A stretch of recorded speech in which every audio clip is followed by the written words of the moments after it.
Bueno, muchachos, gracias por la paciencia. He llegado un poquito tarde, pero espero que la semana pasada la hayan pasado bien con el profesor Carlos Wildemar. ¿Qué les pareció esa sesión? Maravilloso. Bueno, Carlos es mi maestro.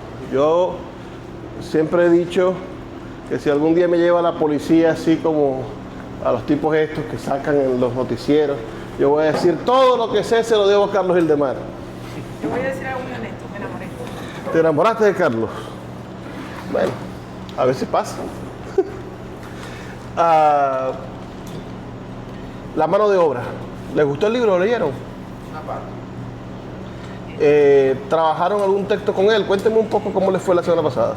69, la página 69. Sí, leímos. Fue que se trabajó. Leímos la tarea. Bueno, vamos a retomar en el punto que dejamos, que estábamos hablando acerca de la imagen poética, por supuesto. Estábamos hablando acerca de eso que llamamos la licencia poética. Yo les dije, hay que hablar sobre la ficción. Y aquí es donde esa idea que venimos construyendo de la realidad poética, de la imagen poética como una realización de esa realidad poética. La realidad poética es aquello que sucede dentro de la poesía, ergo que sucede dentro del espacio literario. Creemos que los lestrigones, que los cíclopes, que los argonautas, que el propio Ícaro puede volar al sol porque lo dice un poema. ¿Por qué? Porque entre la realidad poética y lo mágico religioso hay un hilo muy débil, ¿no?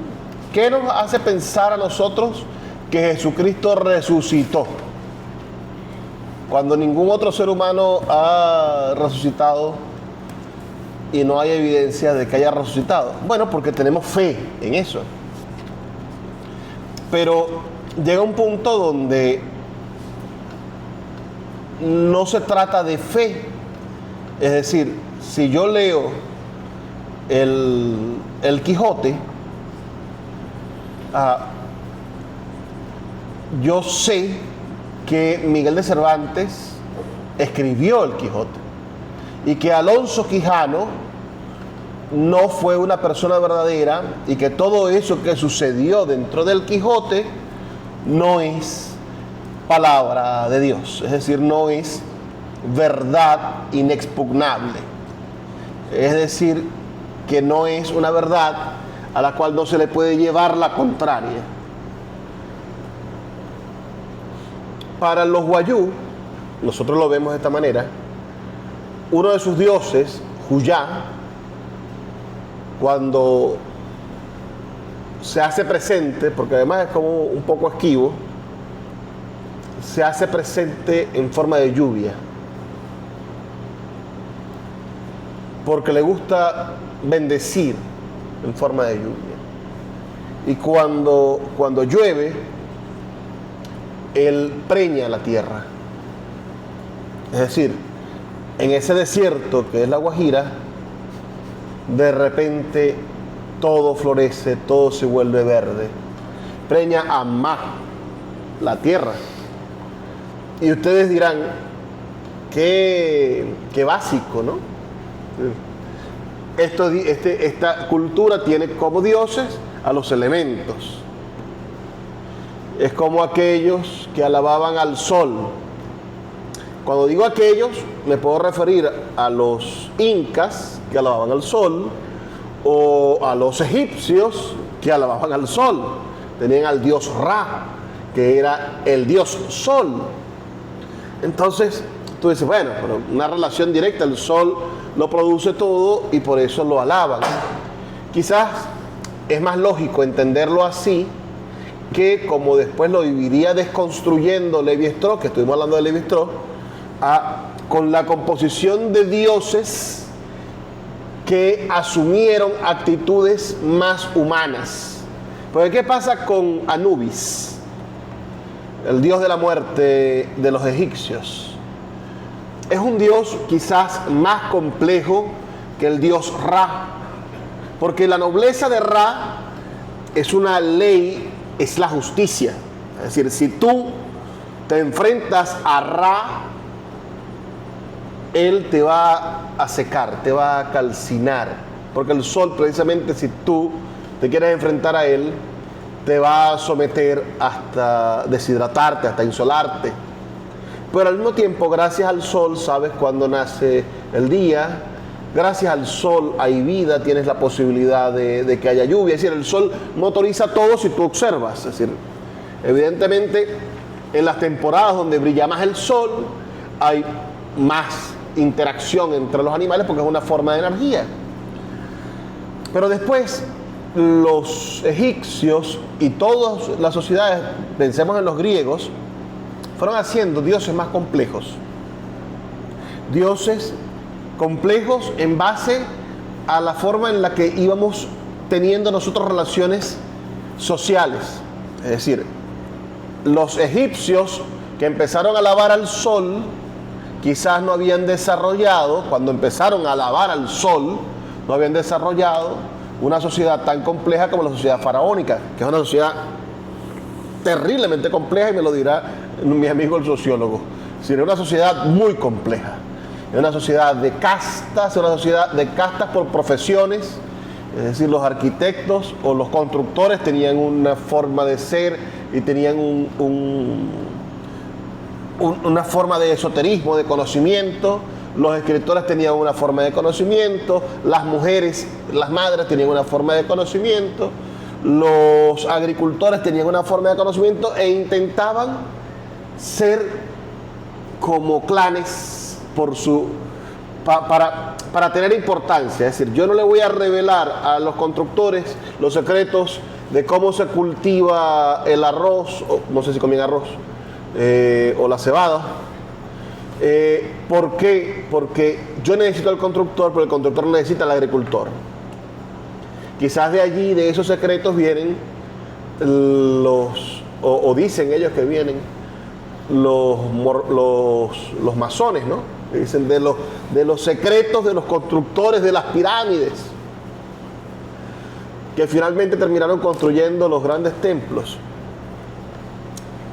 A esto me refiero con la manera en la cual nosotros hoy vemos a un dios como Anubis y a todo lo que tiene que hacer Anubis para llevar a alguien a la muerte, los días que pasan para que alguien, el espíritu de esa persona vaya, las preguntas que este dios le hace, el asunto, creo que ahí también hay una balanza en el mundo de los egipcios, y uno dice, esto sin duda es parte de la literatura. Ahora entendemos que Anubis no existe, ¿no? No es un dios. No está nuestra fe en ello.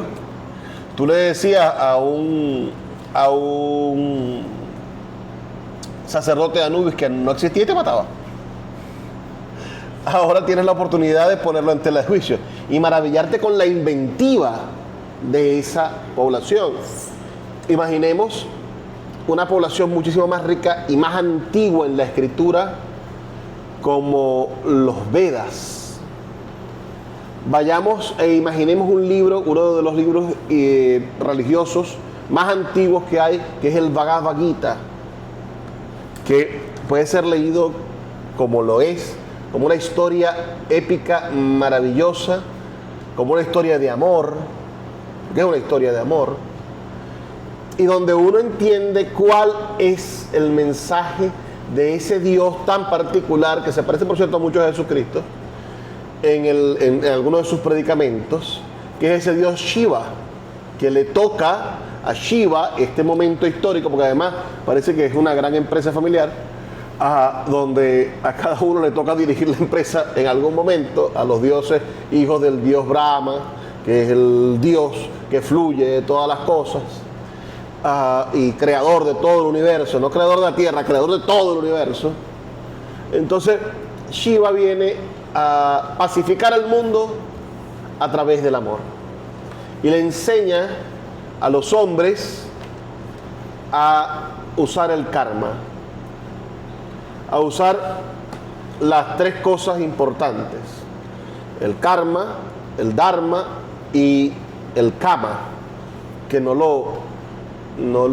hablamos casi nunca del kama. Regularmente la gente dice, me cayó el karma, ¿no? Pero no es solamente el karma, está el dharma, que son no las cosas buenas. Sí es una especie de antagónico del karma, aunque el karma no es malo. Es decir, si tú tienes karma, tienes algo. Es bueno. Es decir, estás dotado de algo, aunque sea de karma. Ese karma es un regalo también de los dioses. Porque al tú tener karma, estás liberando a tu alma, o te están dando la oportunidad de liberar ese karma. Si no te lo dan en esta vida, en ese giro de la ruleta, porque además hay como una especie de ruleta para algunas de las vertientes de los hindúes, si no te dan el karma, bueno, vas a tener más karma después. Es mejor ir saliendo de él. Pero está el kama, que es una de las partes de la filosofía hindú más delicioso, ¿no? Porque es la manera en la que tú transmutas tu propia energía y la compartes con el otro, muy parecido quizás y un poco menos, un poquito más sexual en algunos casos, del kama, que no solamente es sexo el kama, pero estamos acostumbrados a relacionar el kama con el Kama Sutra, que tiene mucho que ver el kama con el Kama Sutra, porque el kama es eso, es transformar energías, y el sexo es transformación de energías. Y las imágenes sexuales que vemos en el Kama Sutra, que no es todo el Kama Sutra es un libro filosófico. Sutra es escritura, Kama es la escritura del Kama. Las imágenes sexuales son solamente una partecita de todo el contenido filosófico que tiene eso de transformar las energías. Lo que pasa es que ahí hay que dar ejemplos, porque los hombres son brutos. y para que las cosas funcionen bien, tienen que funcionar bien. Entonces, hoy vemos a ese héroe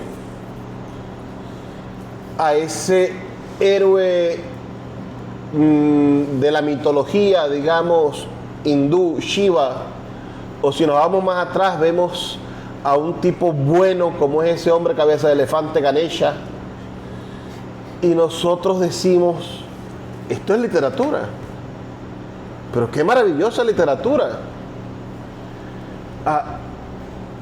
¿Qué otro ejemplo les puedo poner que suene interesante, que parezca literatura? Ustedes han leído el Popol Vuh. Saben que los primeros hombres, según el Popol Vuh, fueron hombres de barro. Porque los dioses se pusieron de acuerdo y con qué vamos a hacer, necesitamos a unos seres que nos ayuden a ordenar las cosas, a cuidar este maravilloso jardín, y decidieron hacer unos hombres de barro así, porque seguro se copiaron de otro dios que había hecho unos hombres de barro. Pero como que el barro de aquí estaba un poco malo y cuando les dio el sol, se secaron y se rompieron. Finalmente, después de varios intentos, terminaron haciendo a los hombres de maíz. Y esos hombres de maíz sí funcionaron. Eso está escrito. Se llama el Popol Vuh. Y es me corregirás, creo que es el fundamento de la filosofía náhuatl y de buena parte de los países de Centroamérica. No sé si precisamente de los náhuatl, pero no sé en qué lengua originaria está escrita. Lo cierto es que hoy leemos esa maravilla llevada, además, cuidada por el Premio Nobel de Literatura Miguel Ángel Asturias,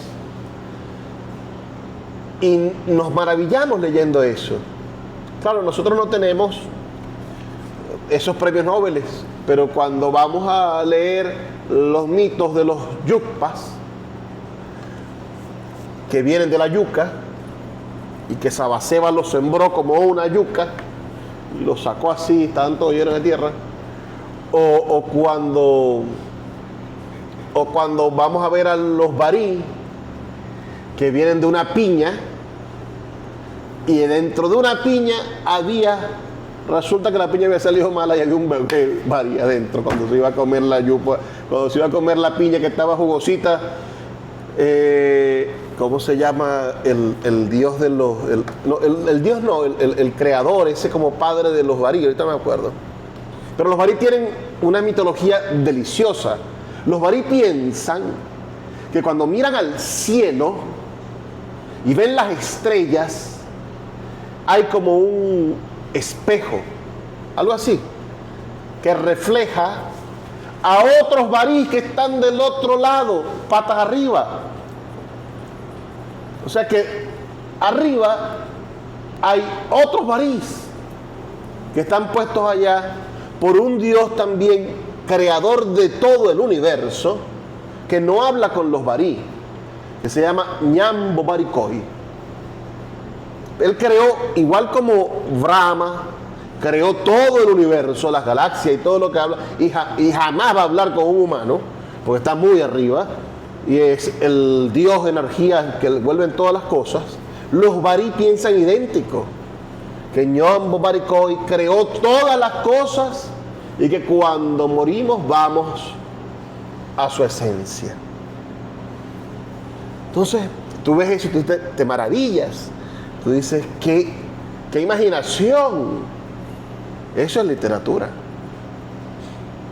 Pero si alguien te dice que Jesucristo se montó en una montaña donde no había nada y multiplicó los panes y los peces, no los penes, como dijo el presidente, tú dices, fue un milagro. Claro, no hay duda.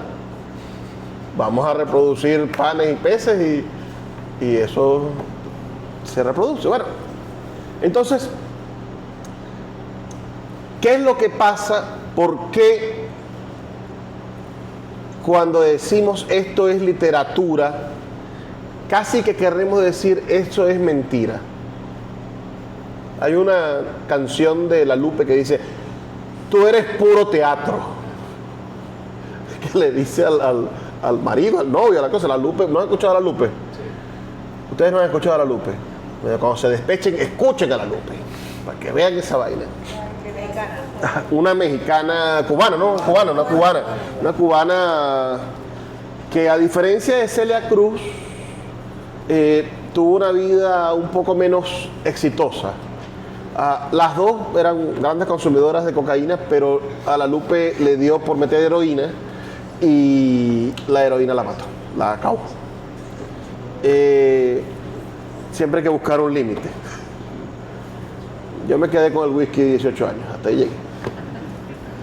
El caso es que La Lupe tiene esa que es puro teatro, y yo siempre he pensado, pero qué maravilla, es puro teatro, es decir, es arte, ¿no? Pero cuando tú dices, no, eso es literatura, contraponiéndolo a que tus creencias sí son reales, a que tú sí, como buen mormón, crees que José Smith va a volver en una nave espacial y te va a llevar a vivir a una estrella. Perdón si hay algún mormón aquí. Y tú dices, no, eso es literatura, eso es... esas son creencias de la gente ignorante. ¿Cómo van a creer que un indio del año 1800, un tal Huaycaipuro, baja y se le mete a una señora fumando un tabaco? Todavía no creo. Bueno, ¿cómo vas a creer tú que una mujer llamada María Leonza tiene 3 encarnaciones diferentes y es la misma mujer. Una india y después una blanca y después una... ¿Por qué? ¿Cómo va a ser posible? Estamos hablando en todos los casos de imaginación. El hombre imagina y es quizá lo más importante que nos puede pasar y lo que nos conecta con otros seres maravillosos. Hay evidencia neurológica de que los perros sueñan.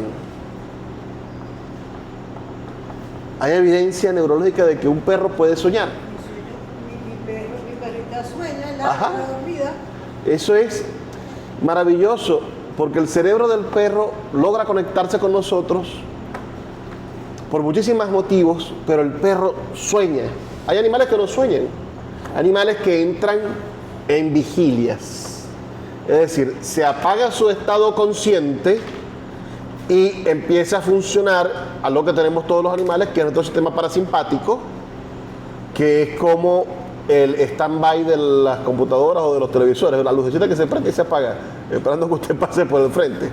Bueno, hay animales que no sueñan. El ser humano no solamente sueña, sino que además imagina.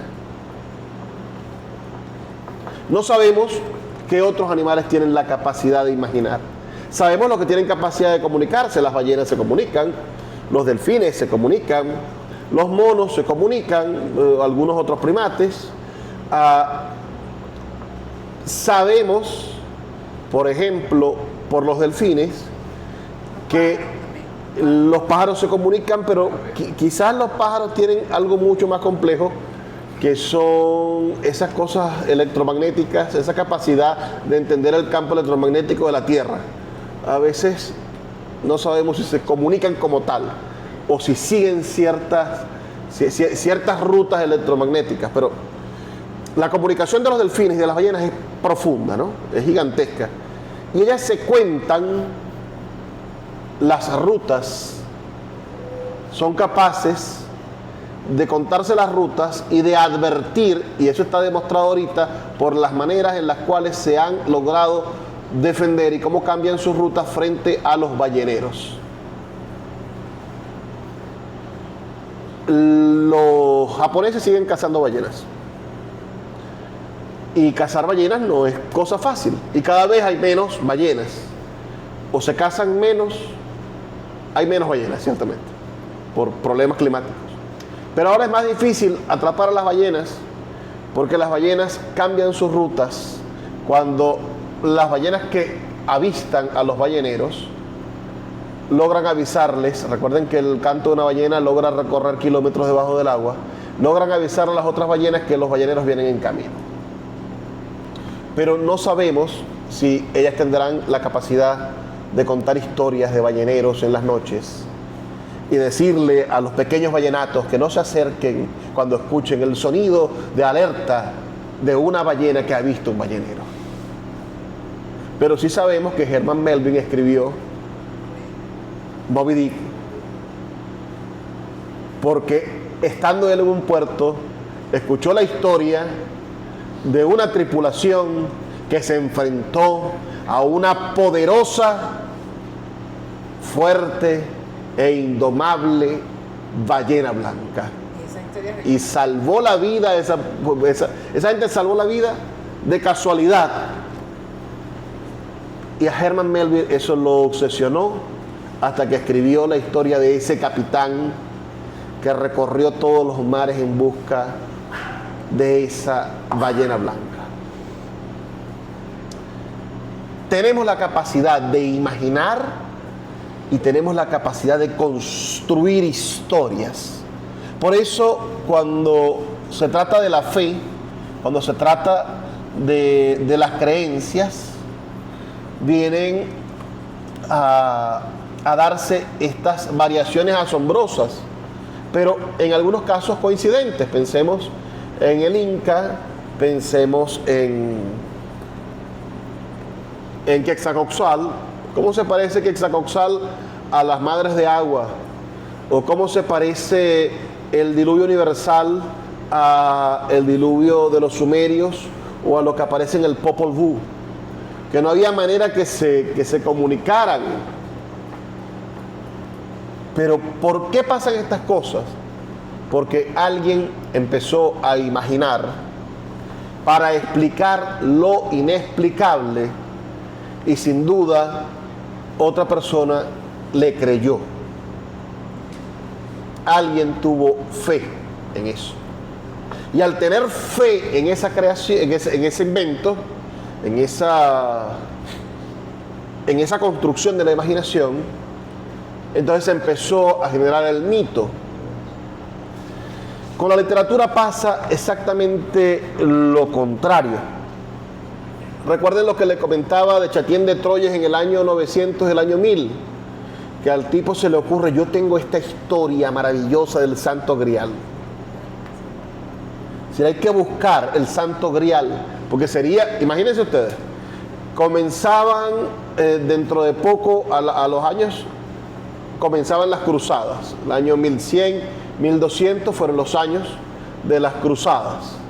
Pero esas cruzadas fueron inspiradas por un tipo que estaba en su casa en Bretaña diciendo: hay una reliquia invaluable, la copa en la cual Cristo hizo la Santa Cena.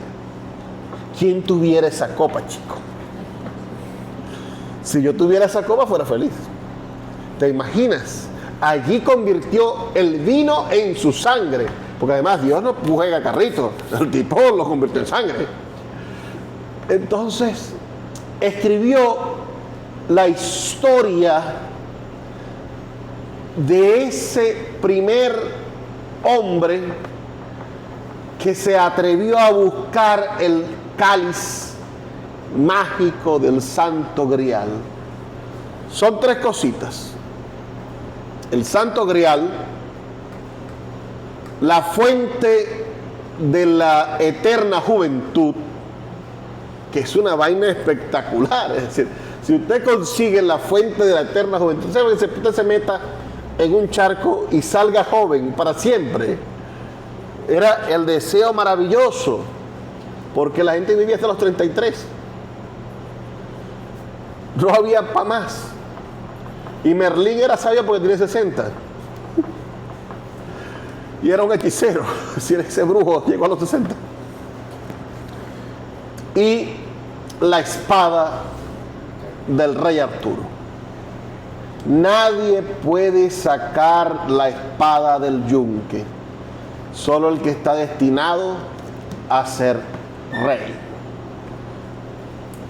Son cosas mágicas. ¿Cómo hago yo para que la gente me crea esto? Si lo escribo en verso, me van a decir: ahí llegó otra vez Chatien con sus cuentos chimos, con su literatura. Tú eres puro teatro, chico. Bueno, el hombre lo escribió en prosa, como se escribía la historia. Y no solamente lo escribió en prosa, sino que se preocupó por crear toda una mitología en torno a eso, por hacer un rey, por hacer una corte, por colocarle defectos a esos hombres y mujeres. Lancelot, el caballero perfecto, se enamora de la mujer del rey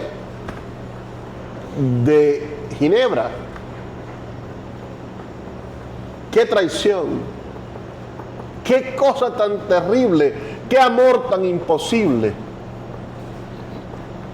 Y Lancelot prefiere ir a buscar lo imposible, el cáliz, el Santo Grial, prefiere irlo a buscar antes que enfrentarse al amor que siente por la mujer de su rey. Entonces, esas cosas hacen que esos personajes sean humanos. La ira hace que seas humano. Los celos hacen que seas humano. Y colocas en el medio algo imposible, que rodeado de cosas posibles va tomando fuerza, ¿no? Entonces, Todo esto, lo que les he dicho, tanto lo mitológico como lo literario, todo esto es algo que nosotros llamamos y conocemos como la ficción. ¿Qué es la ficción? Y ustedes dirán, bueno, ficción es mentira. Ficción igual mentira. No. La ficción es un recurso que tiene el arte. Ficción viene de fingir, es decir, de aparentar algo. Cuando algo no es, pero se parece a algo. Entonces estamos en todas las expresiones de la literatura, en todas las expresiones del arte, estamos frente a algo que representa algo. El primer documento que se escribió sobre el arte, sobre la poesía, es un libro que se llama Poética de Aristóteles. Y Aristóteles plantea que el ser humano hace mímesis para crear, para hacer poiesis, es decir, para crear. El ser humano ejecuta la mímesis, que es una imitación. Pero está imposibilitado a imitar, es decir, a que la mímesis sea exactamente igual. No puedes tomar este teléfono y pasarlo al escrito. No puedes agarrar a ese muchacho y convertirlo en una pintura. No puede ser igual. Disculpe. Es imposible que sea igual. Entonces, puedes hacer mímesis por arriba, si puedes hacerlo sublime, o lo puedes hacer por abajo. Perdón. Puedes hacerlo grotesco. Disculpe. Tengo que traer agua. Ay.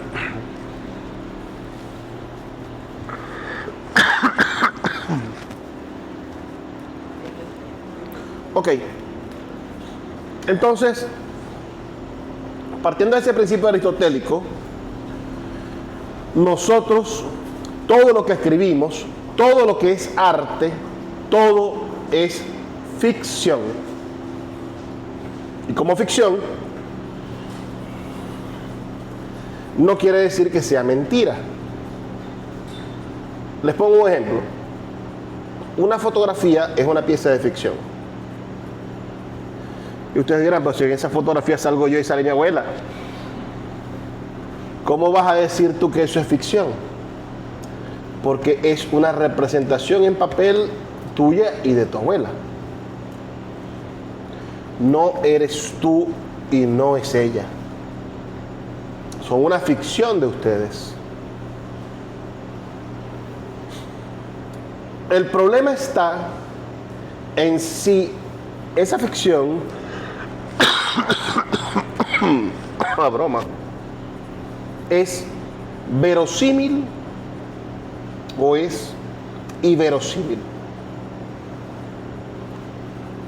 Les pregunto a ustedes ahora, ¿ustedes creen que Quetzalcóatl es verosímil o es inverosímil? Una serpiente alada de 200 metros.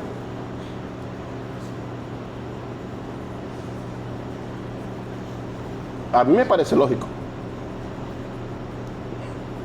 Claro, si piensas que el río es una serpiente y el río es gigantesco. Porque lo más parecido a un río es una serpiente. Cómo se mueve. Se arrastra. Pero si tú entiendes lo que es un río ya, no tienes que asociarlo a la serpiente, entonces empieza a desdibujar los factores que harían que Quetzalcóatl sea verosímil. Para nosotros parece hoy muy fácil, digamos, o lógico, que alguien con cataratas vaya al médico, le retiren el cristalino, le colocan un lente y pueda ver.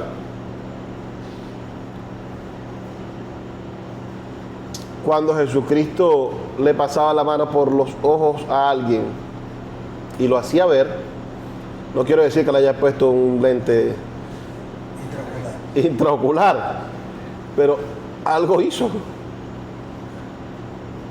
Algo hizo y esa persona vio. El caso es que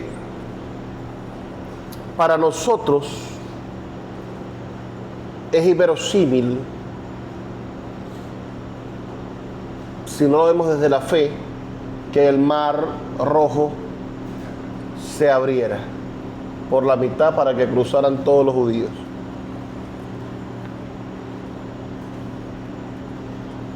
¿Cómo hacemos para distinguir lo que podemos creer y lo que no? ¿Y qué tan culpable tenemos que sentirnos de escribir algo que no puede ser creído?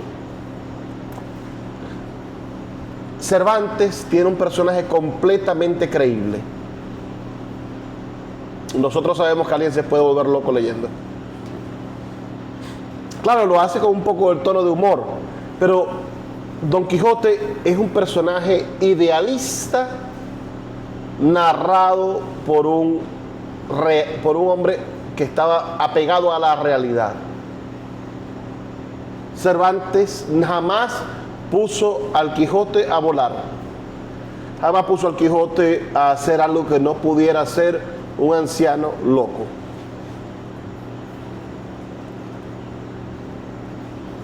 Lo mismo pasa en una obra maravillosa como Los Miserables de Víctor Hugo.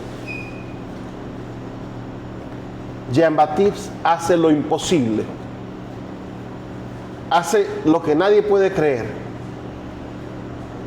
Sobrevive siendo buena persona en un mundo cruel. O Justin, cuéntame, Andrés. Permiso. Esta es la llave. Ok. Tenemos la llave. Justin, ustedes han leído El Marqués de Sade. La gente, cuando leyó al Marqués de Sade, no podía creer lo que pasaba en el Marqués de Sade. Perdón. Por eso era un libro prohibido. Hay una escena donde un negro como de 2 metros sodomiza a un jovencito que es su patrón, su jefe, su amo. Justin cae ahí por alguna casualidad. Y el verdadero personaje increíble es Justin, que es buena y noble e inocente y se mantiene casta y virgen hasta que 3 sacerdotes la violan y le hacen un desastre. Pobrecita. Pero había gente que leía a Justin y decía, esto no puede ser creíble. ¿Cómo sus sacerdotes van a hacer eso? ¿Cómo un negro con un pene de ese tamaño como describe este hombre, este salvaje de la literatura, va a hacerle eso a ese joven señorito? ¿Cómo va a pasar todo esto en el mundo? Son las preguntas que nos hacemos. ¿Es verosímil lo que escribe el Marqués de Sade hoy en el siglo XXI? Oh, se quedó corto el Marqués de Sade con las cosas que hemos visto. La literatura tiene un poco de eso. Tiene un poco de esa capacidad de sorprendernos, esa capacidad de tomar lo que está fuera de contexto para nosotros y encajarlo de tal manera que nos revele una nueva y maravillosa realidad. Yo no sé si esto prenderá, le tenemos que preguntar a Andrés, ¿verdad? Ya se habrá ido. Porque hay una canción que les quiero poner para que hagamos un ejercicio. Esto es una computadora. Prende allí y esto prende aquí. Y ojalá que la clave sea 1, 2, 3. Pero tiene un regulador de voltaje. Está apagado. Ahora sí prendió.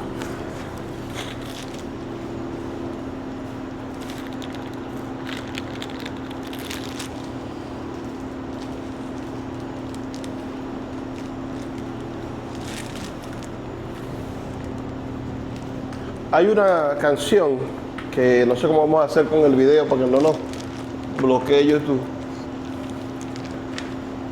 que a mí me gusta mucho.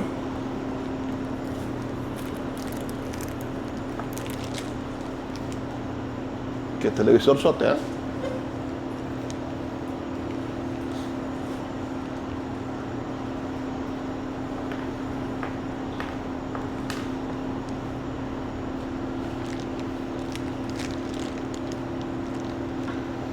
Conexión Wi-Fi perdida. Ay, qué lástima. No hay internet.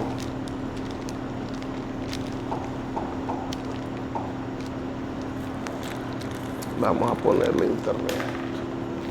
Conectando a internet. No hay. ¿Se conectó?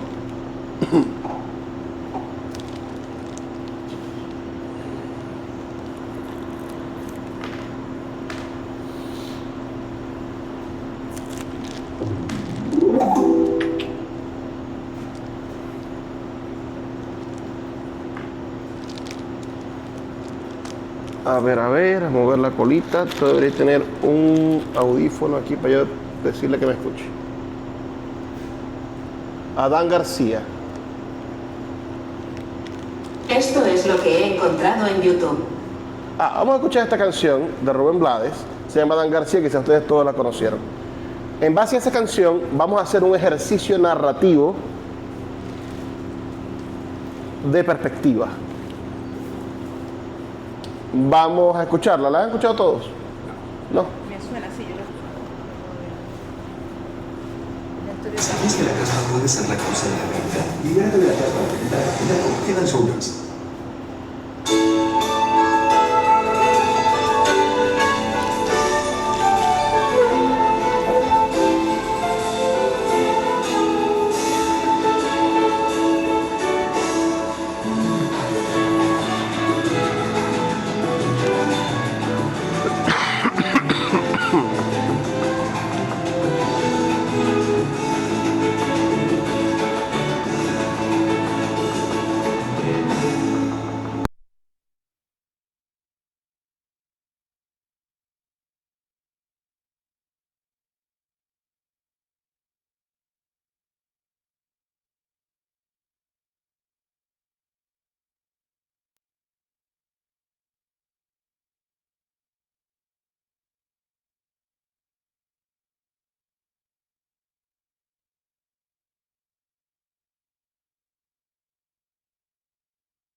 pero es como la historia ya la tenemos, ¿no? El hombre con la mujer, no quiere pedir dinero a los suegros, todas estas cosas pasan, ¿no? Y al final el hombre usaba el recuerdo a sus chiquillos. El narrador nos está contando la historia desde el punto de vista de Adán García, de todo lo que hace García. Ustedes van a hacer un ejercicio contando esta historia, pero desde la perspectiva de uno de los otros personajes. Elijan ustedes el personaje que quieran. Hay muchos personajes en esa historia. Si quieren se las pongo de fondo de la canción.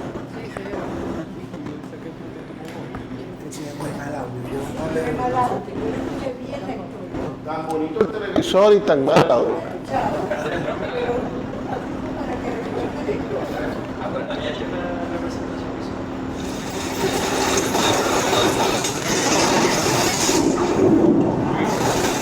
Busca la canción con la letra.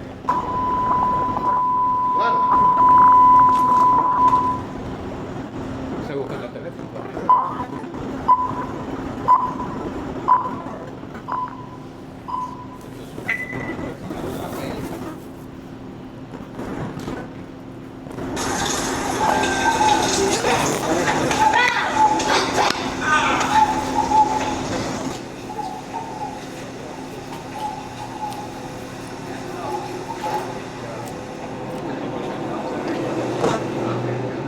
No, pero eso es un corto, eso es no es la canción. A ver.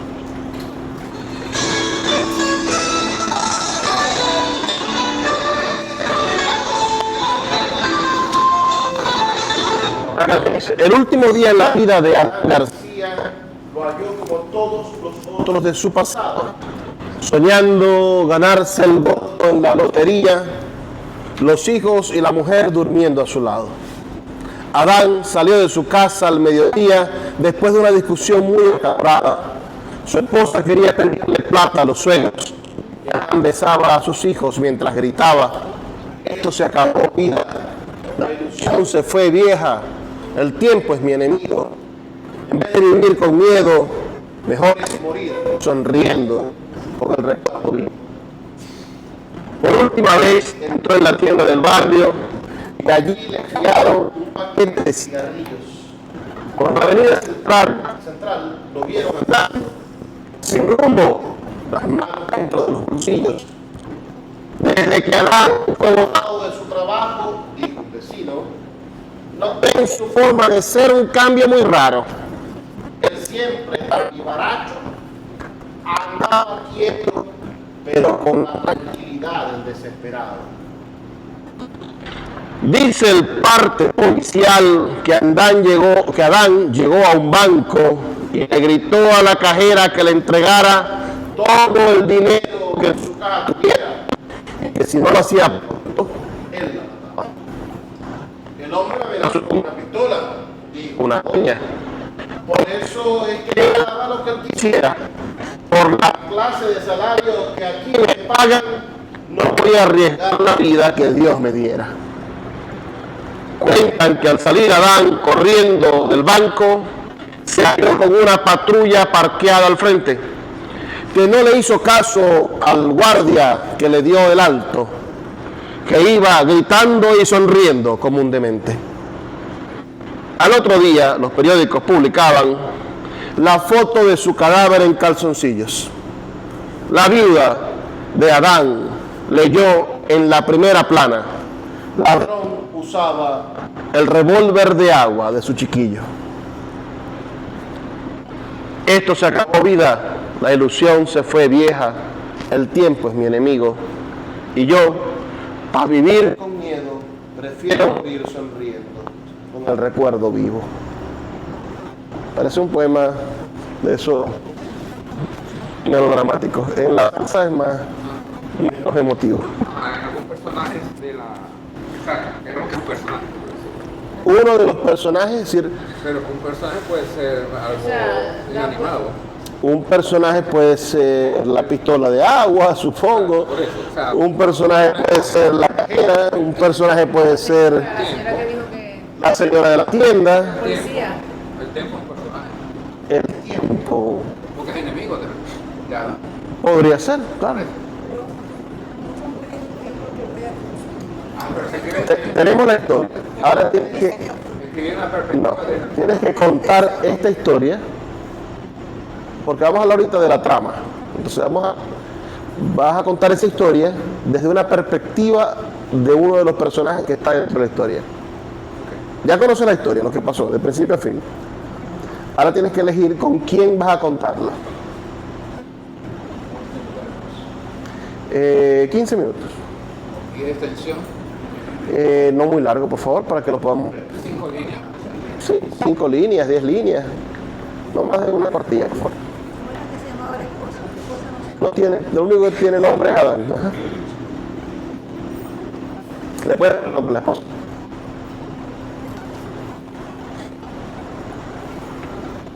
El periodista que recogió la noticia. Hay tantos personajes allí, tantos personajes que no estamos viendo, ¿no?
Mi trabajo como compositor desde el 69 hasta ahora, trabajo que abarca 4 décadas, siempre se concentró en la presentación de historias con un carácter universal. No es simplemente escribir una canción para un país, para un nombre, para un problema. Hay personas en Panamá que me han criticado.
emocional, pero no con argumentos concretos.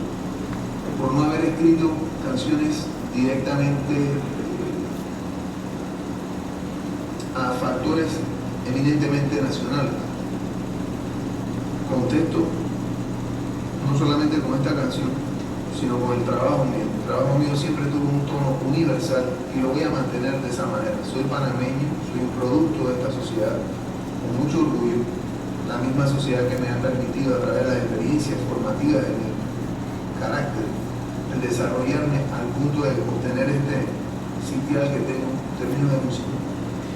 Así que no considero que es importante, es necesario, ni tampoco un elemento esencial en mi trabajo, el tener que estar escribiendo canciones directamente aludiendo situaciones específicas aquí en Panamá. Esta es una canción que va a formar parte de un álbum que todavía no tiene título. Estoy trabajando en eso. Está la luz matando. No importa. Al contrario, que se necesita mucha luz en este país. Es una canción que se titula El último día de Adán y tiene que ver con el daño que ocurre en una persona, en la pérdida no solo del trabajo, sino de la dignidad de esa persona.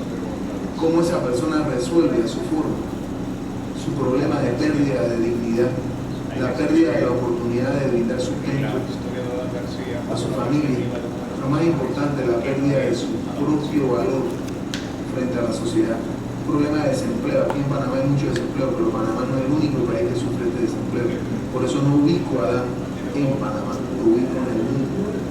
Y utilizo a Adán, el último día de Adán, una metáfora, lo que hubiera pasado a Adán y a Eva también, si viviesen bajo las condiciones en que vivimos todos, o la mayoría de las personas en nuestra sociedad actual, el último día de Adán.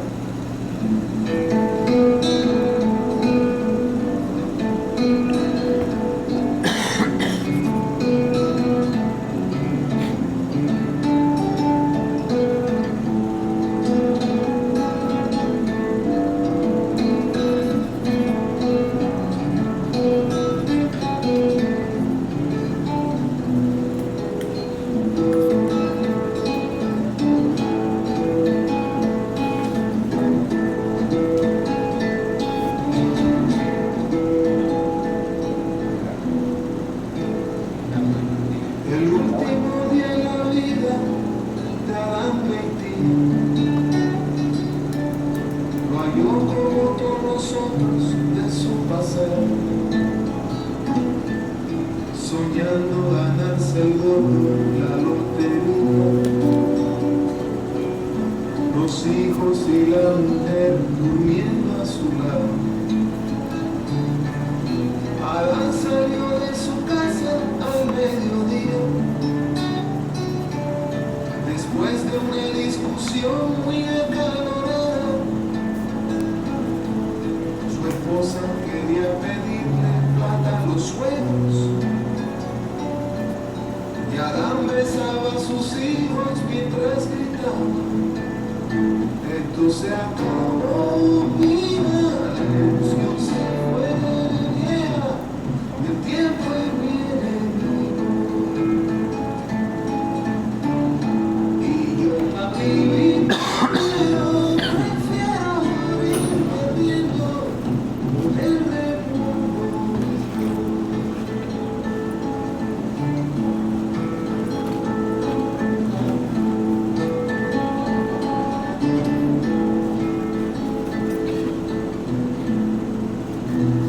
Por última vez llegó a la tienda del barrio y le fiaron un paquete de cigarrillos. Por la avenida central callaron las manos dentro de los bolsillos. Desde que Adán lo botaron de su trabajo, dijo un vecino, noté en su forma de ser un cambio muy raro. Él siempre tan vivaracho, ahora andaba quieto, pero en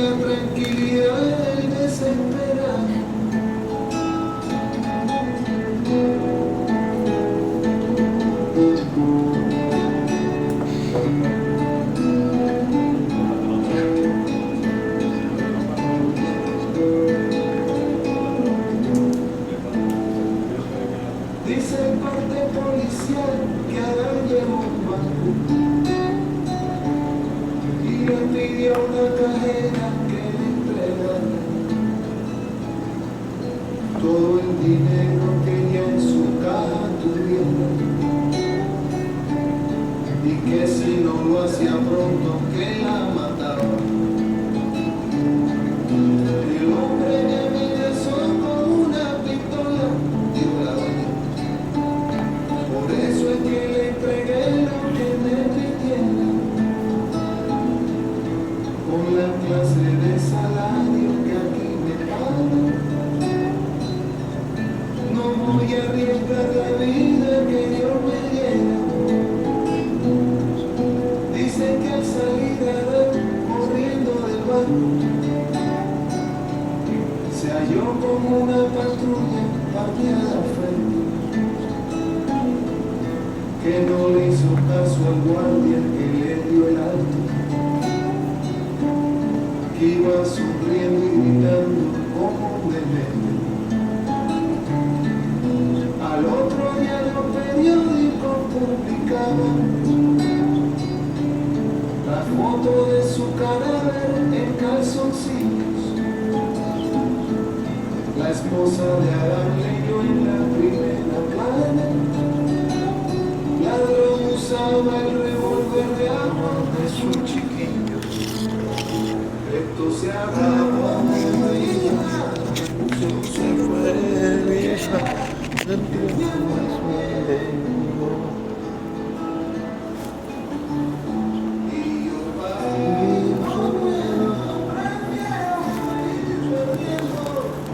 el recuerdo vivo.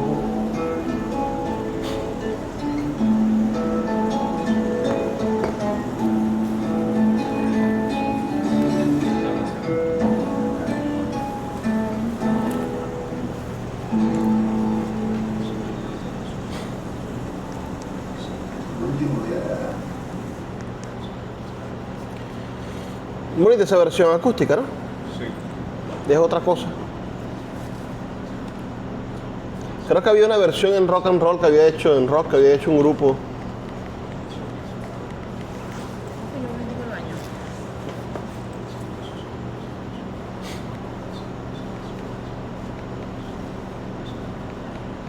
En eso es muy bueno Rubén Blades, haciendo estas cosas.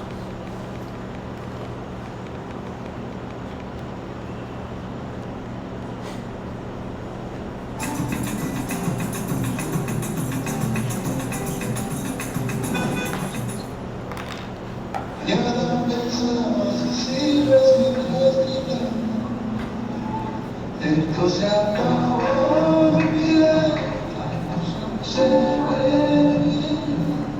y el tiempo es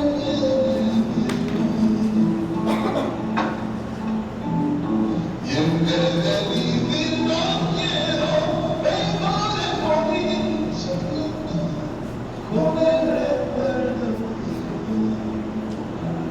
Por última vez entro a la tienda de mano, ya le quiero un paquete de cigarrillos.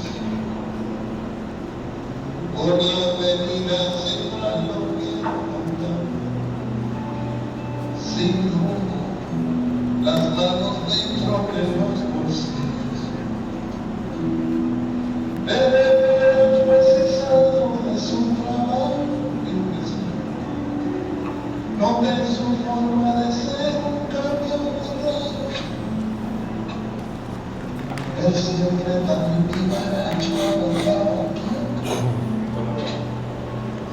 pero en la tranquilidad debe siempre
¿Quién quiere comenzar? Porque él quien no vino hoy, pues se siente mal, así que él siempre comienza. Pero...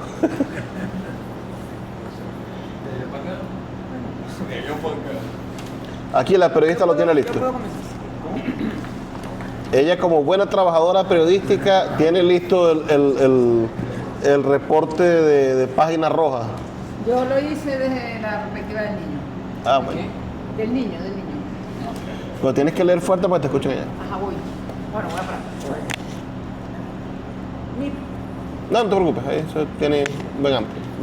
Mi papá era un hombre genial, nos cuidaba y protegía. El día que murió, había salido de la casa molesto con mami, porque ella quería pedirle dinero a los abuelos, y él le dijo que no. No me di cuenta, pero antes de salir entró al cuarto y tomó la pistola de juguete que teníamos mi hermano y yo. Después que salió, mamá se quedó llorando y preocupada por la situación, porque no teníamos que comer. Ninguno de los dos trabajaba. Horas más tarde, unos vecinos llegaron gritando y nos dijeron que lo habían matado a papá por ladrón. Según decían,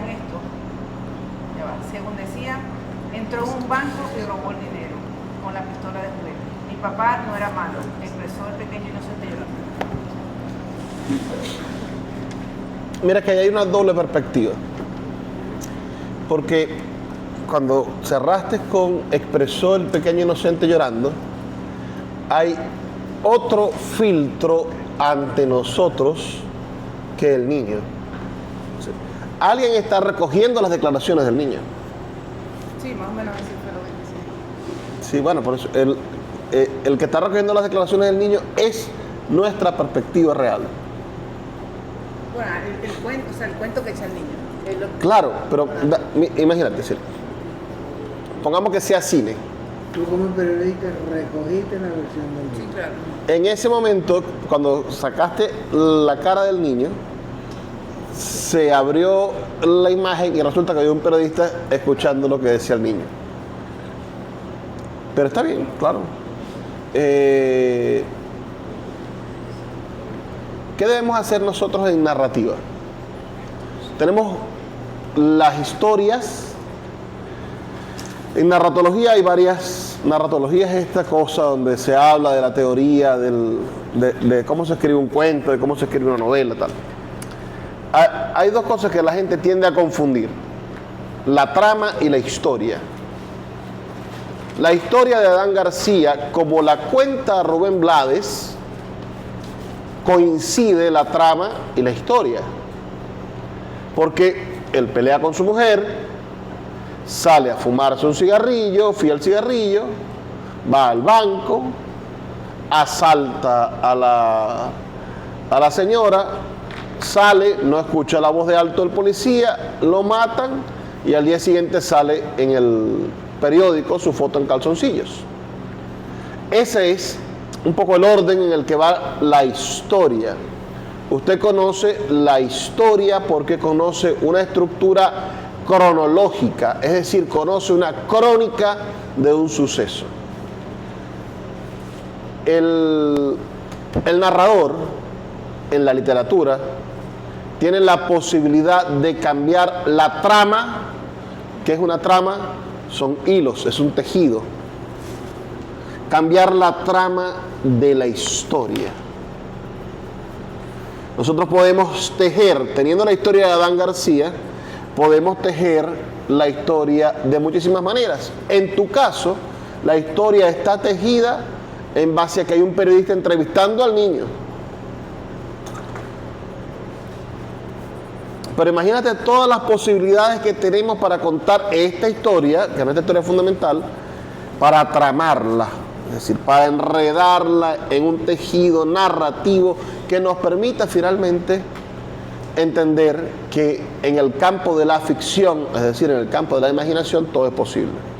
El asunto es que tenemos que darle orden a esa ficción y tenemos que hacerla que funcione, es decir, que sea de cierto modo verosímil. Esos son los conceptos que hemos venido trabajando el día de hoy. Entonces, en tu historia, en tu trama, hay un periodista entrevistando al niño. hay dos hilos ahí cruzados contando la historia de Adán García. Lo escuchamos hasta. Yo lo hice desde la perspectiva de la cajera. Pero tenés que hablar más duro porque la señora no te escucha. Desde la perspectiva de la cajera. Llegó un hombre armado, amenazándome con matarme si no le daba todo el dinero que había en la caja. Yo, asustada, accedí, ya que prefería perder el trabajo que la vida. El ladrón salió corriendo con el botín, encontrándose en la salida del banco con una unidad de policía, quienes al darle la voz de alto, él desatendió y los policías le dispararon, acabando con su vida. Ok, completamente la cajera. Estamos escuchando, hasta los momentos hemos escuchado solamente la voz de estas personas. Ustedes como narradores nos han dicho la señora, la cajera, nerviosa, tal, no nos han hablado del personaje. ¿Qué es lo maravilloso pensando en los hilos de una trama? Te voy a contar una historia, pero mientras que más hilos le pongamos a una tela, pensemos en una tela. Los que han cosido llegan a la tela y dicen, no, esa es una tela de 20 hilos. O esa es una tela de 8 hilos. Mientras que más hilos tiene una tela, mejor es la calidad de la tela. Más resistente, más fuerte. Así que mientras que más elementos nosotros le crucemos a nuestras narraciones dentro del mundo de ficción, imagínense que la ficción es algo que nosotros vamos a imponerle a la realidad. Ese vidrio que está allí, tenemos nosotros la libertad de hacer, a través de ese vidrio, alterar la realidad que está del otro lado. Hay muchas posibilidades. Una muy absurda es echar un balde de pintura negra y decir que no existe la Tierra, que estamos nadando en el universo. Eso es verdaderamente más abstracto, ¿no?, de nuestra realidad. Esa ficción nos aleja de todo lo que conocemos, porque nadie ha nadado en el universo, nadie ha estado en el asteroide B612, perdón, donde nació el Principito. Nadie ha estado. Por eso Saint-Exupéry se atreve a decir que es un asteroide muy chiquito, donde apenas cabe alguien de pie, y él saltó de asteroide en asteroide hasta conseguirse con el rey, hasta conseguirse con el avaro, hasta conseguirse con los que se consiguió, ¿no? Pero cuando nos acercamos a una novela, pensemos como 100 años de soledad, que es una obra maestra. Ojalá podamos escribir cada uno de nosotros algo que se le parezca, pensando en imaginación, ¿no? Cuando nos describe García Márquez a los gitanos y a sus comparsas, o cuando intenta describirnos que el hielo era algo que no conocían. ¿Cómo comienza, no? Aquella cosa, muchos años antes, en el paredón de fusilamiento, el coronel Aureliano Buendía recordó el momento en el que su padre lo llevó a conocer el hielo. Pero, punto, no te dice, abrieron el cofre y estaba el hielo. No. Te empieza a hablar de la virginidad xerófila de Macondo. Te empieza a meter hilos en esa tela. Hilos, hilos, hilos, hilos, hilos. Y después dicen, el único contacto que tenían con el mundo exterior era una vez al año cuando llegaban los gitanos. Pero antes del hielo, Melquiades trajo otras cosas.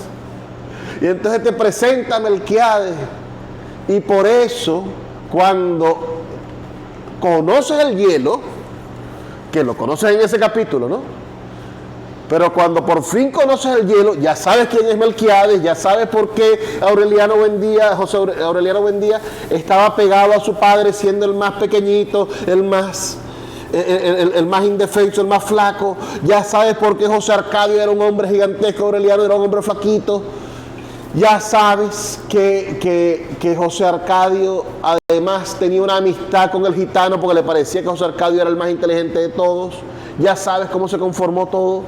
Y por eso entiendes cuando el tipo ve el hielo y dice que quería que Macondo estuviese hecha con bloques de hielo. Y en la mente alucinada del padre empieza a montar una fábrica de hielo. Son los hilos que tenemos que irle poniendo a las tramas.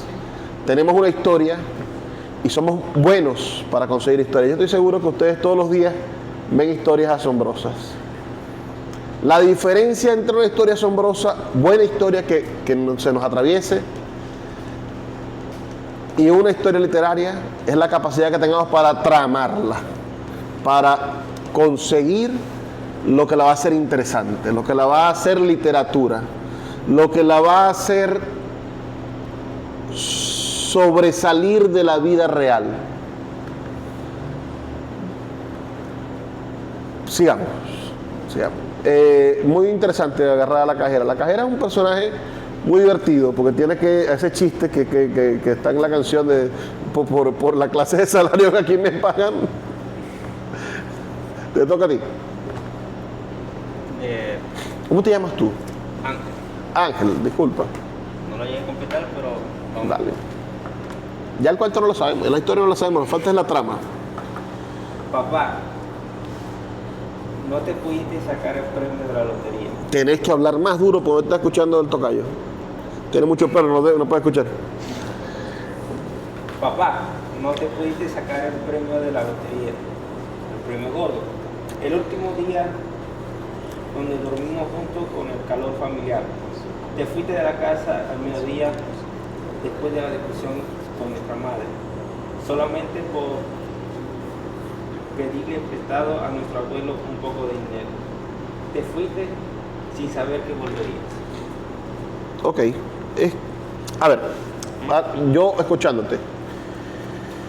¿Qué está pasando? Volvemos otra vez, no tenemos al personaje, descripción del personaje, pero yo me imagino que es el niño hablándole al cadáver del padre, ¿será? O escribiéndole, o hablándole mientras reza, porque es el niño hablándole al papá. No es como aquí en el texto de ella, que es el niño hablando a través del periodista, que es el que está narrando, y se declaró el niño y tal, es el periodista. Aquí sí es el niño solo hablándole al papá, pero ya el papá está muerto. ¿Cómo es? ¿Qué está pasando? Es el niño en un rincón llorando, hablándole a su padre. Es el niño viendo el cadáver de su padre sobre la mesa cuando lo trajo a la funeraria. Es el niño... ¿en qué circunstancias? Hay que... ¿O es la última conversación que tuvo con su padre? No, ya el niño ya estaba muerto allí. Fue lo que entendí de lo que él escribió. Entonces, ¿cuál es el peligro de la ficción? A ver, volvamos otra vez al término ficción. En general se utiliza el término ficción en la literatura y en los libros para determinar aquello que no está basado en hechos reales.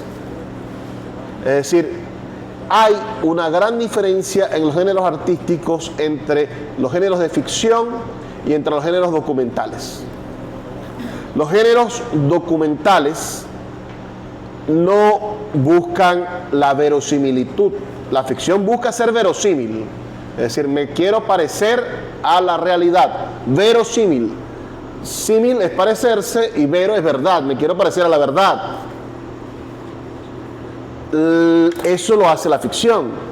En cambio, lo documental no necesita ser verosímil, necesita ser comprobable.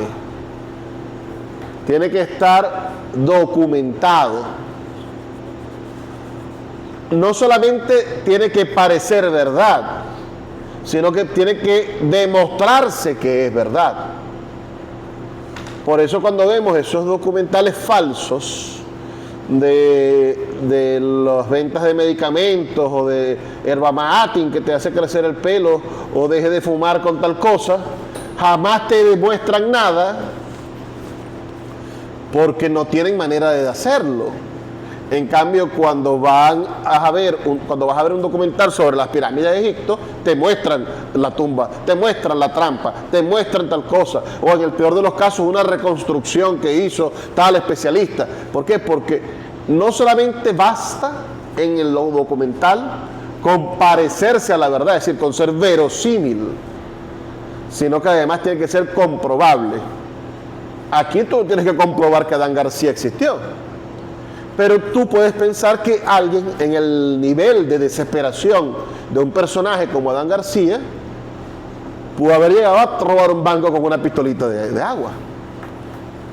Y después con el dinero en la mano, qué felicidad, voy a solucionar todos mis problemas. No escuchó nada y lo mataron, porque el policía lo mató. Abuso de fuerza, no sé. Entonces, eso es verosímil, se parece a la verdad.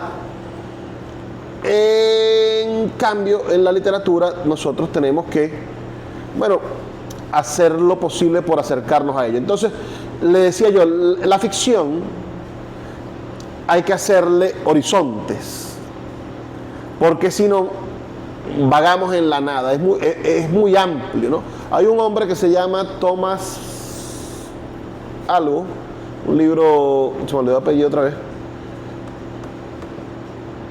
un libro que publicó Montaire que se llama Mundos de Ficción, y él dice, todos partimos de la esencia de que lo que vamos a leer se parece al mundo que estamos viendo, y ese es el gran problema de la literatura, y por eso a veces se descuadra la literatura no simpatiza a los otros, porque el mundo que yo veo es diferente al mundo que ve Carmen. Carmen tiene una óptica por su experiencia como docente, su experiencia académica, su experiencia como madre y como esposa, tiene una óptica del mundo que es diferente a la mía. Si yo como narrador lanzo las cosas al aire, Carmen va a ver una cosa diferente a la que yo veo. Y posiblemente a ninguno de los dos nos guste porque no sabemos realmente lo que estamos viendo. Entonces, mientras que usted como narrador ubique y empiece a ponerle cosas concretas al lector, usted va a empezar a darle a ese lector elementos para tomar fuerza. No sé quiénes han leído Harry Potter. Leíste Harry Potter. El tomo 1 de Harry Potter, el primer libro, es muy vago. En comparación con el resto. Tiene muy pocas referencias y tiene muy pocas explicaciones y tiene muy pocos detalles. Y te dice en la calle tal y no te describe la calle, y la casa y no te la describe, y te habla de gente que no conoces.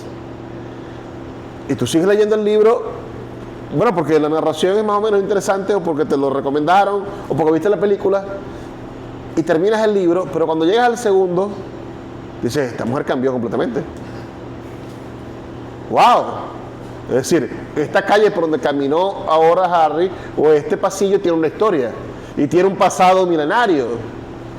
Y así cuando van avanzando los libros, el universo de ficción que ella va haciendo se va volviendo detallista y va ubicando a la gente en cada instante. Es la diferencia entre un libro de un principiante al libro de un profesional. Quizás por eso le costó mucho venderlo, el primero. 20 editoriales le dijeron que no. Y la última, la nieta del editor lo leyó por accidente, porque lo agarró y le gustó la historia del brujito y por eso lo editaron. Qué bella suerte. Bendita sea esa nieta. Uraní. Lo narré desde la perspectiva de mí. Pero tenéis que hablar más duro. Yo sé que... Tengo un poquito de convención. Papá salió algo molesto de la casa. Siempre discutía con mamá estos días.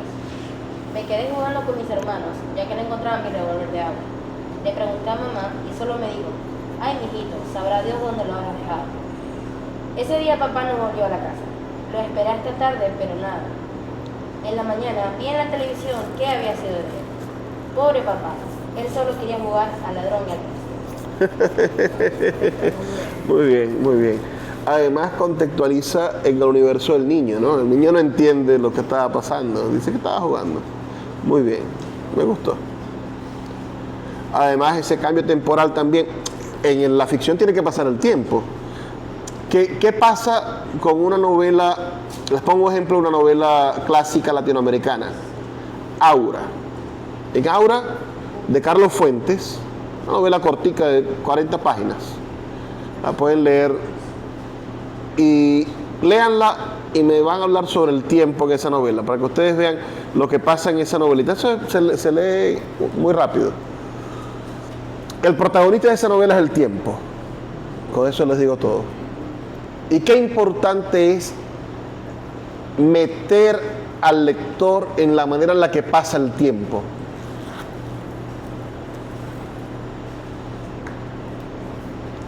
En Harry Potter pasa el tiempo por años, ¿no? Cada libro es un año escolar. Si no fuera por eso, yo creo que sería imposible saber qué edad tiene Harry. Creo que hay que ejercitar el tiempo, como uno, porque la narración tiende a ser lineal. Imagínense otra vez lo de 100 años de soledad. Qué difícil fue para García Márquez hacer que pasara el tiempo dentro de la novela. Cuando a mí se me muere dentro de la novela leyéndola José Arcadio Buendía, yo no entendía que José Arcadio había envejecido debajo del ciruelo. ¿Qué está debajo de un ciruelo? Del castaño. Pero él envejeció allí. Por supuesto pasó el tiempo, por supuesto crecieron los hijos y estaban...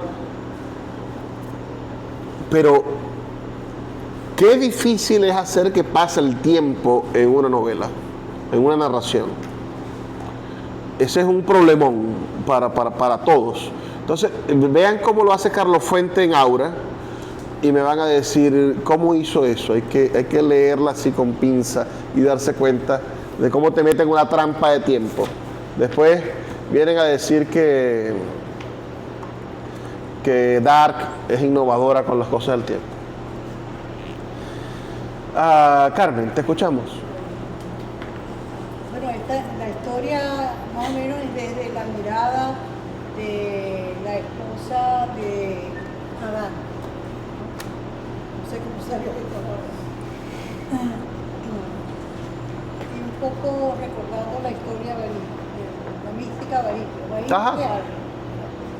Dice aquí, lo titulé, ¿no? Dice, como es arriba, es abajo. Como es arriba, es abajo. Dice, Marta, le puse nombre, ¿sabes? Dice, Marta, la mujer de Adán, amaneció alegre como todos los días. Besó a su hijo antes de hacer las arepas y siguió cantando y bailando, feliz como quien se gana la lotería. Adán, el marido de Marta, se levantó maldiciendo la pobreza en la que vivía, con el deseo infinito de ganarse la lotería. Marta se acercó amorosa a su esposo Adán y le dijo, agradece a la vida que tenemos un hijo hermoso y sano, que es mejor que ganarse la lotería. Como es arriba, es abajo, decía Marta mientras bailaba mirando a Adán. Querido, si te alegras y eres feliz, de arriba vendrán alegrías y felicidades. No llames a la desgracia, porque ella se presenta. Adán salió como loco de aquel rancho, maldiciendo su desgracia, la pobreza. Agarró un cuchillo y entró al primer abasto que encontró. Acuchilló al tendero. Vaya. Y salió corriendo con el dinero, pensando en todas las cosas que compraría. En la otra acera se encontraba un policía que acabó con la vida y los sueños de Adán, recordando a Marta cuando decía, como es abajo, es difícil, ¿sabes?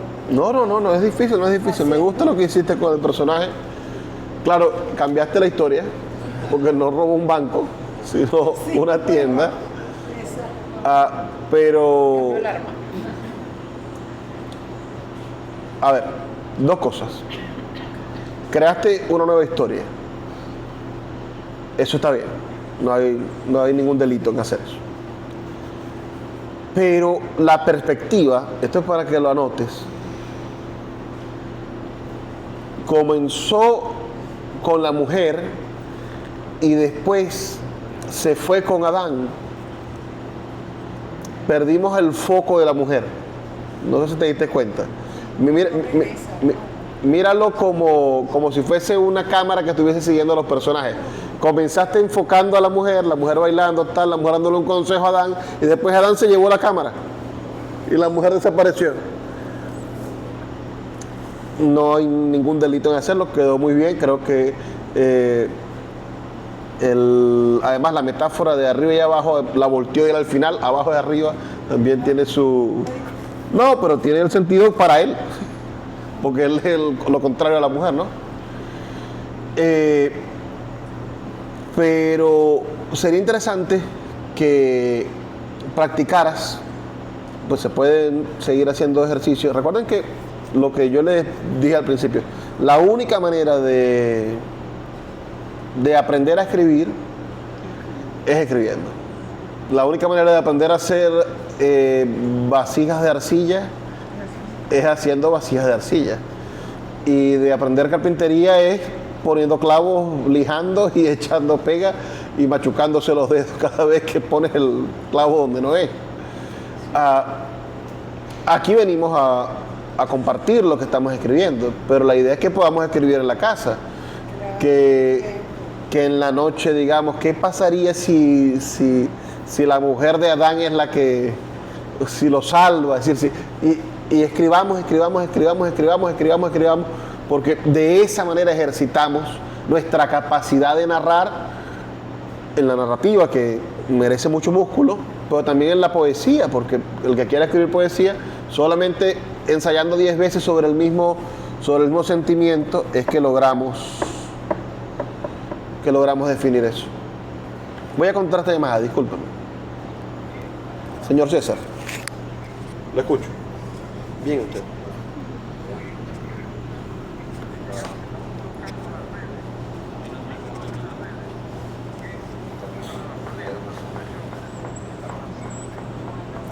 Ok.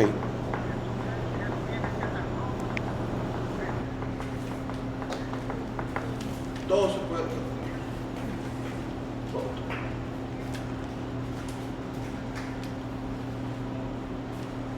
No cabe. Sí, no cabe porque también Zulianos. Arroba también no hay problema. Sí, no hay problema. Si quieren, ninguno. Si quieren pueden también eliminar el arroba, porque ya está sobreentendido también. Colocan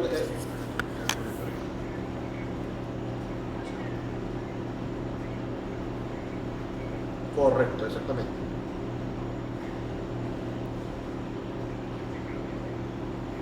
LX que son 15 letras nada más y no cabía completo.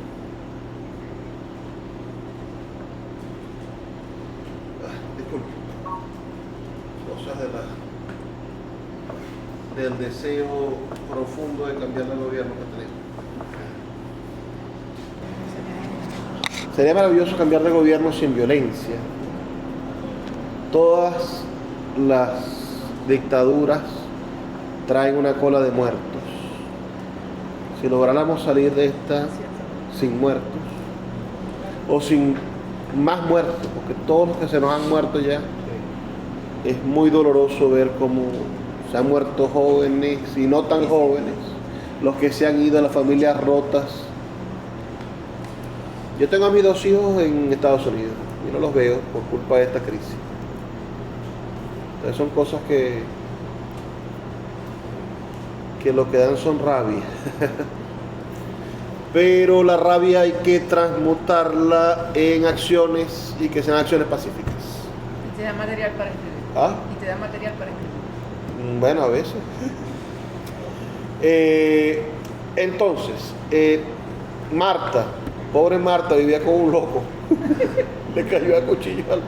Porque la Adán García no tenía una pistolita de agua. Quería una historia. Sí, bueno. La tuviste. Está más verosímil. Ajá. Tarea 4. No, esta sí tiene nombre. Ah, ok, te escuchamos. La historia oculta de Adán García por Rubén Blades. Luego de rezarle a Maya Yonza por 24 horas seguidas, me vino un sueño llamándome a escribir una canción sobre el tormento de un hombre y su muerte. Aunque tenía flojera de inventar una historia desde cero, me decidí tomar un caso real de un tal Adán García, y así podía obedecer a los mandatos de mi maestra espiritual. Mi esposa, ya es que busqué el nombre de la esposa para ponerlo ahí. Mi esposa Luba me había contado de las desaventuras de ese personaje. Resulta que Adán García era primo tercero de mi mujer y que lo habían tiroteado 5 veces luego de un intento patético de robar un banco.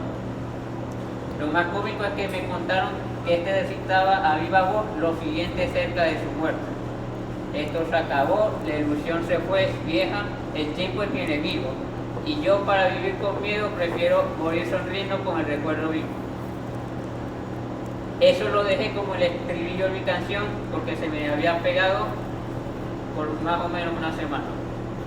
Algo que omití en la canción es que Adán García era un muérgano mujeriego y lo estaba acechando la conciencia negra. Lo otro es que su mujer no era santa, sino que era una mantenida que lo atormentaba a diario junto a su suegro. Sus hijos también eran un tormento para él. Al final lo expié de culpa y lo puse como la víctima de esta historia. Al final aproveché esto porque se acercaba el Día de los Hombres, así que sería un honor para él. Esta canción la titulé con el nombre del sujeto Adán García. ¿Quién hubiera imaginado que este chisme tan gracioso me regalaría esta fantástica obra de arte de canción? Bueno, jamás sospeché que pudiesen usar a Rubén Blades como un personaje. Es decir, esto está bien. Eso, en el asunto de la perspectiva, esto es un ejercicio que yo he puesto muchas veces en muchos talleres. Primera vez que alguien utiliza a Rubén Blades de la perspectiva. Muy bien.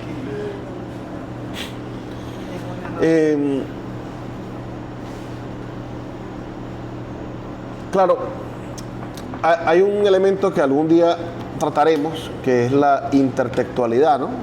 A mí me gusta mucho en la literatura.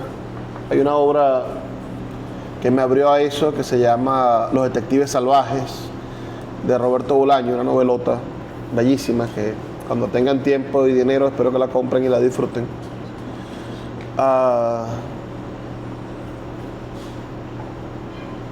Poder hacer literatura en base a otras formas de expresión, a otras ideas.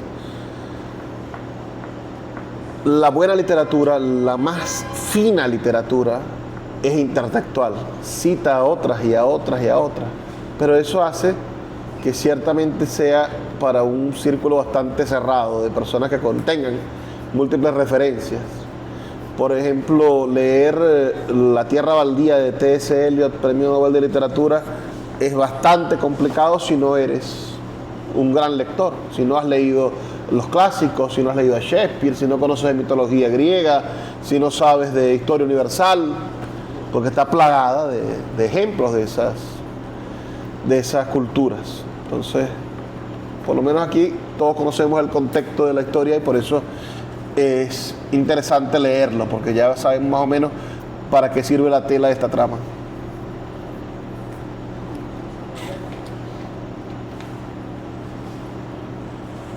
En un día típico, me preparaba a retirar una mercancía. Antes de partir, apareció ese hombre. Me pidió que le fiara unos cigarrillos. Parecía nervioso, ansioso y preocupado. Por mi apuro acepté y de inmediato partió, salió, se fue. Yo seguí en lo mío, confiando en que lo conocía. Mas ahora yo me pregunto, ¿Quién me pagará los cigarrillos? Está bien. Una preocupación genuina. Estupendo. Esa, Qué bueno. Muy conciso. otra cosa allí es, ¿por qué puedes narrar esa historia? ¿Por qué puedes narrar desde ese personaje y construir ese argumento? Porque ya conocemos la historia de Dan García. Si no conociéramos la historia, no podríamos entenderla. Dirías, ¿y esto qué es? Si por sí solo no funciona. Pero funciona, esto así funciona para muchas cosas. La literatura no tiene la obligación de explicar. Nosotros, en base a lo que decíamos ahorita, la intertextualidad, hemos conseguido obras que hablan sobre otras, que son comentarios a otras y que se convierten en genialidades, pero yo no tengo la culpa de que tú no conozcas la historia de Adán García. Lo que debería hacer es una buena... Ese cuento se podría llamar El tendero de Adán García, para crearle el guiño, ¿no? y amarrarlo.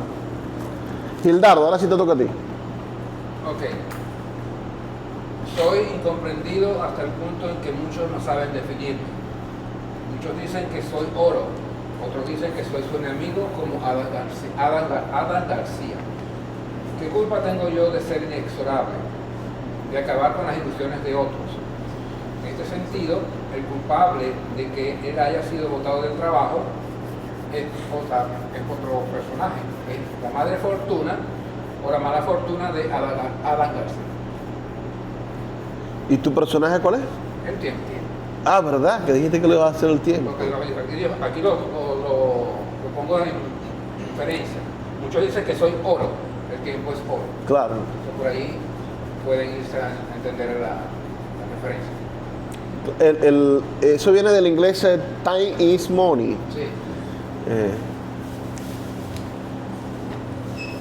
Interesante. Nunca había tenido tampoco un personaje tiempo. Tocayo. Adán García, desde la perspectiva del policía que le disparó. Se me notificó, casi de manera protocolar, que un delito se perpetraba dentro de uno de los infinitos bancos que pueblan el cementerio de concreto que son las calles de la ciudad en donde desperdicio, casi de manera protocolar, mi vida. Al acercarme al lugar, pude notar un sujeto huyendo del establecimiento con una bolsa casi igual de grande que la esperanza impregnada en su rostro. ¿Cómo se atreve? Al primer aviso de detenerse que le propicié, el fugitivo ya identificado como el ladrón del banco hizo caso omiso. ¿Cómo se atreve? ¿Cómo se atreve a ignorarme? A volver irrelevante la posición social con la que tanto esfuerzo he logrado sepultarme. ¿Cómo se atreve a demeritarme con su sonrisa, a destruirme con su dicha y restregarle a mi cadáver que el control de su vida está en sus manos? ¿Cómo se atreve? El sujeto está armado. Tengo autorización. Claro que puedo hacerlo. Él se lo merece. Él se lo ha buscado. Deténgase o disparo, dije. Él continuó, sin embargo, con una sonrisa de oreja a oreja y con un tiro en la sien izquierda. El reporte policial constata que el oficial Gómez, número de carnet 83354, cometió un abuso de poder en contra del ciudadano Adán García, disparándole hasta morir. El sujeto se encontraba armado durante su asalto al banco local con una pistola de arma. Como buen estudiante de psicología, agarró el asunto del ego y le creó una psicología al personaje. La profundidad estos planos de la ficción no son solamente hacia las descripciones, ¿no? Tenemos que hacer que nuestros personajes sean verosímiles. ¿Por qué el Quijote es un tipo que podemos creer? Bueno, porque su manera de actuar, su manera de decir, su manera de expresarse, según lo diseñó Cervantes, nos hacía entender que alguien que se volvía loco podía actuar de esa manera. No tiene ningún ápice de irrealidad o de un loco que no estuviese tan loco, ¿no? Este policía, quizás yo lo único que le revisaría sería el dialecto, porque la jerga, porque los policías para mí son un poquito más incultos, utilizan menos palabras. Pero cuando está escribiendo el informe policial, el reporte, quizás tiene que ser un poco más. Pero... Y en lo que narra se nota, hay un clasismo ahí. O sea, no se atreve si yo logré estar aquí porque, bueno, me preparé. Y con su sonrisita se va a llevar la plata. Me va a decir lo mismo. Pero muy bien, el policía y sus motivos para matar a Adán García. Pero puede disparar un pie.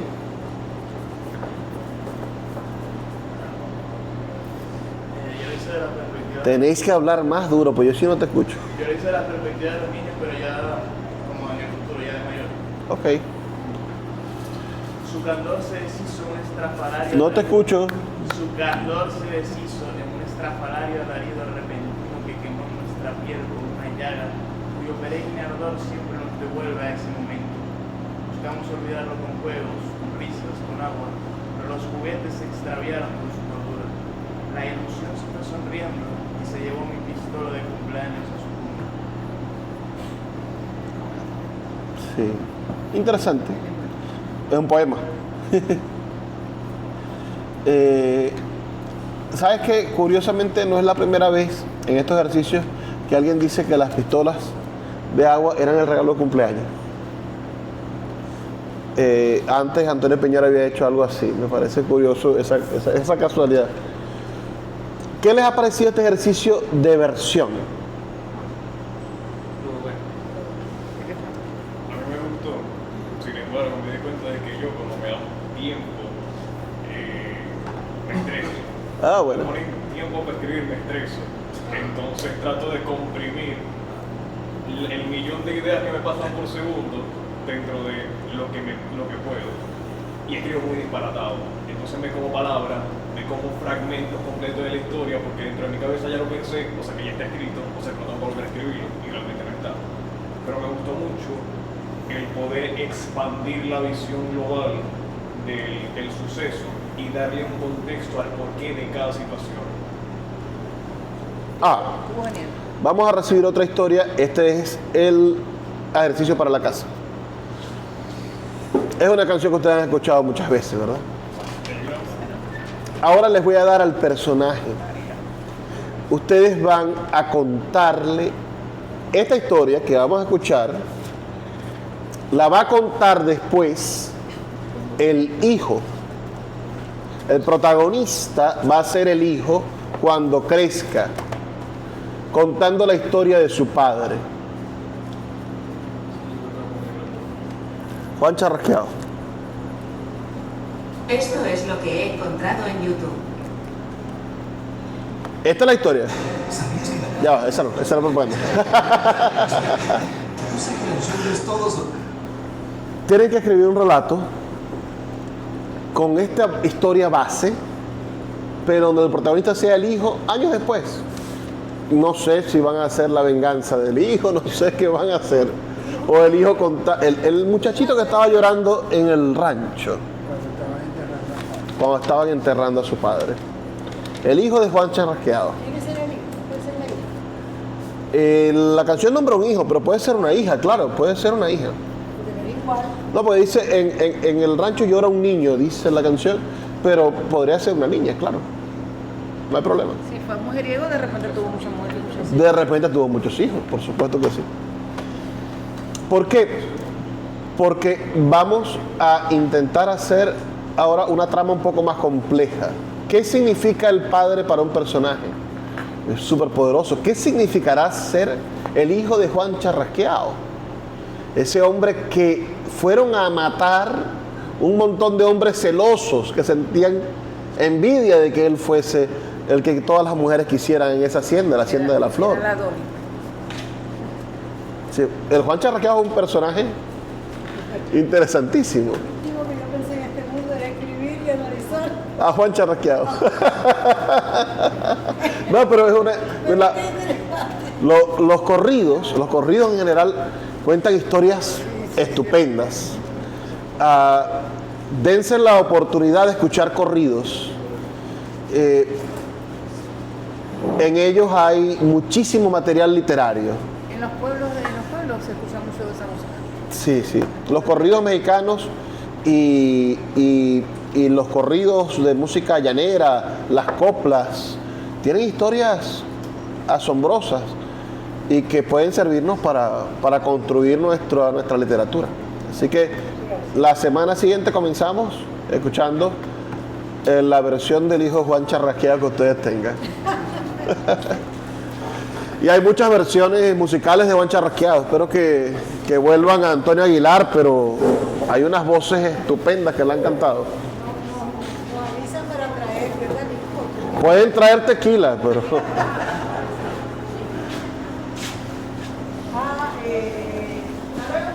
Gracias. Lo del libro, para visitar el libro, lo que necesito es el monto en bolívares. ¿A 380? Sí, 380. A 380. Para decirle, cuando llegue, te digo el oeste. Ok. Sí, por favor. Ah, ok. Ok, lo pueden devolver. Para devolverlo yo, porque esos son de la librería de la universidad y tienen su cuenta. Bien, ¿y tú? Bien. Pues sí, verte, yo vine la semana pasada, al fin pude. Juan se llamaba y lo apodaban Charrasqueado. Ese fue el libro de Carlos que trabajamos la semana pasada.